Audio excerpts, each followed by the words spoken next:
तुम्ही पाहत आहात MCN न्यूज मराठी।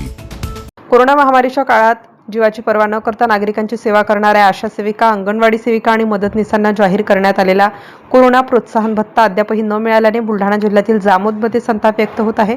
भर पावसातही महिलांनी छत्री आंदोलन सुरू ठेवत सरकारविरोधात जोरदार घोषणाबाजी केली। गुरुवारपासून जामोद ग्रामपंचायतीसमोर सुरू असलेल्या बेमुदत धरणे आंदोलनाचा आज तिसरा दिवस होता।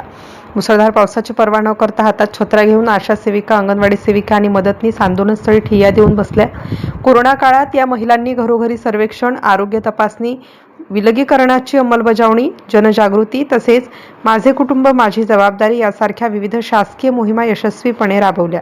स्वतःच्या जीवाची आणि कुटुंबाची चिंता बाजूला ठेवून त्यांनी नागरिकांच्या सेवेसाठी दिवसरात्र काम केलं, परंतु शासनाने या कामाचा मोबदला न दिल्याने कर्मचाऱ्यांमध्ये तीव्र नाराजी निर्माण झाली आहे। दरम्यान जामोदमध्ये सुरू असलेल्या या आंदोलनामुळे कोरोना काळातील सेवेला न्याय मिळणार का आणि शासन या मागणीवर कितपत सकारात्मक निर्णय घेणार याकडे आता सर्वांचे लक्ष लागले आहे। MCN न्यूज मराठीकरिता आकाश उमाळे, जामोद। नमस्कार, मी सरला मिश्रा, अंगणवाडी सेविका जामोद। आज आम्ही इथे अंगणवाडी सेविका, आशा वर्कर, ग्रामपंचायत कर्मचारी हे सगळे मिळून आम्ही आज इथं उपोषणाला बसलेलं आहे। बेमुदत धरणे आंदोलन आणि उपोषण आहे आमचं। कारण आता आम्ही कोरोना काळात आम्ही 2020मध्ये जीवावर बेतून आम्ही सगळ्यांनी कामं केलेली आहेत आणि त्या काळात आम्ही आमचे घरचं न पाहता बाहेर आम्ही जे बाहेरगावचे आले, मुंबईचे आले, त्यांचं आम्ही सगळं माहिती घेऊन आम्ही शासनाला पुरवली आणि पूर्ण कामं केली। त्याचा भत्ता अजूनही आम्हाला मिळालेला नाही।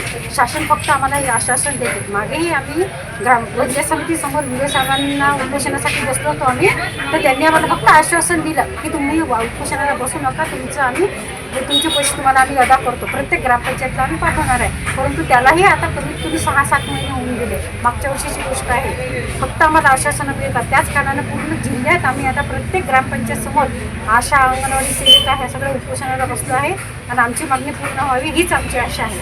आम्ही आमच्या मेहनतचा पैसा मागतो, कारण आम्ही जीवावर बेसून आम्ही आमची कामं करत असतो। आमची एवढीच मागणी आहे की आम्हाला आमचा कोरोना भत्ता मिळाला पाहिजे, हीच आमची मागणी आहे। काळात आरोग्याचं अति महत्त्वाचं काम आम्ही केलेलं आहे। जीवाची पर्वा न करता घरी लहान मुलं असताना सुद्धा आम्ही आमच्या जीवाची पर्वा नाही केली आणि घराबाहेर पडलो। आज 5 वर्ष झाले आम्हाला आश्वासन देत आहे की तुम्हाला पैसे मिळतील, पण आजपर्यंत त्यांनी त्यांनी ऐकलं नाही आम्हाला। म्हणजे त्यांनी आम्हाला इथून लावून हे केलं किंवा जसं तुम्ही वर जा, इथं जा, तिथं जा, असे आम्हाला हे केले। भर उन्हाळ्यात 45 तापमान सेल्सिअस असताना सुद्धा आम्ही घराबाहेर पडलो। त्यावेळेस घराबाहेर कोणीच नव्हतं, पण अशा प्रत्येक गल्लीत प्रत्येकाच्या घरी भेट देत होत्या। नंतर आम्ही म्हणायला यायचं तर म्हणत आमच्याकडे आर्थिक निधी उपलब्ध नाही आहे, आता देऊ नंतर देऊ असं आम्हाला इथून पळवून लावत होते।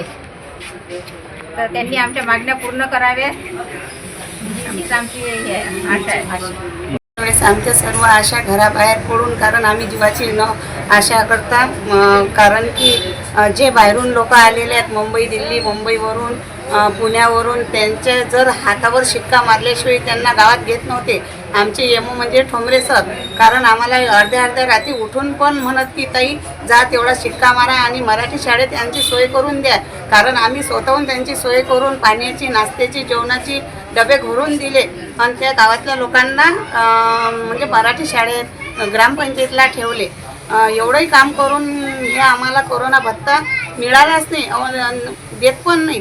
त्यांचे फक्त हेच सांगणे होते की आज देऊ, उद्या देऊ, निधी आल्यावर देऊ, आता निधीच नाही आहे। एवढं कामही करून त्यांनी आम्हाला निधी दिलाच नाही, अजून पण आश्वासनच देत आहेत। म्हणून हे आमच्या आशा आणि अंगणवाडी सेविका उपोषण मांडत आहेत। तरी ग्रामपंचायतनं म्हणा, BDOनं म्हणा, ग्रामसेवकनं म्हणा, आमचं म्हणजे एवढा विचार करून आमचा निधी म्हणा, काही म्हणा, हे म्हणजे काढण्यासाठी त्यांनी मदत म्हणजे केली पाहिजे आम्हाला देत, म्हणजे आमचा कोरोना भत्ता मिळाला पाहिजे।